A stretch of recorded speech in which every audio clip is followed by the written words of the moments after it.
Top quality और consistent performance के लिए सिर्फ सिल्वर पंप्स एंड मोटर्स, नाम याद रखना। પોલીસ કર્મચારી વિરુદ્ધ દુષ્કર્મની ફરિયાદ નોંધાઈ છે અને નડિયાદ પશ્ચિમ પોલીસ મથકમાં યશપાલસિંહ ઝાલા વિરુદ્ધ ફરિયાદ નોંધવામાં આવી છે। પોલીસ કર્મચારી ફેસબુકના માધ્યમથી પરણિતાના સંપર્કમાં આવ્યા હતા। પોલીસ કર્મચારી પરણિતાને લગ્નની લાલચ આપી શારીરિક સંબંધ બાંધ્યા હતા। યશપાલસિંહ પોતે પરણિત હોવાનું સામે આવતા ફરિયાદ નોંધાઈ છે। પોલીસે યશપાલસિંહની અટકાયત કરી કાયદેસરની કાર્યવાહી હાથ ધરી છે। મહિલા દ્વારા કહેવામાં આવેલું છે કે તેમને આ લગ્ન બાબતની એક પ્રલોભન આપવામાં આવેલું અને તે અનુસંધાને તેની સાથે રિલેશન રાખવામાં આવેલા। પોલીસે આ બાબતે નડિયાદ પશ્ચિમ પોલીસ સ્ટેશનમાં ગુનો રજીસ્ટર કરેલ છે।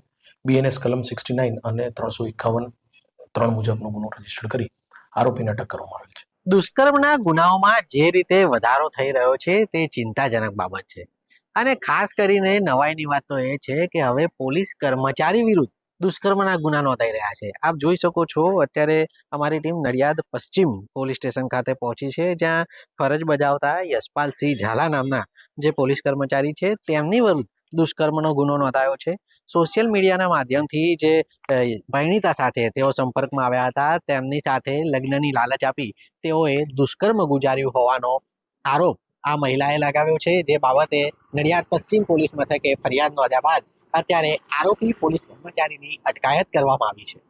યોગિંદરજી, ન્યૂઝ કેપિટલ, ખેડા, નડિયાદ।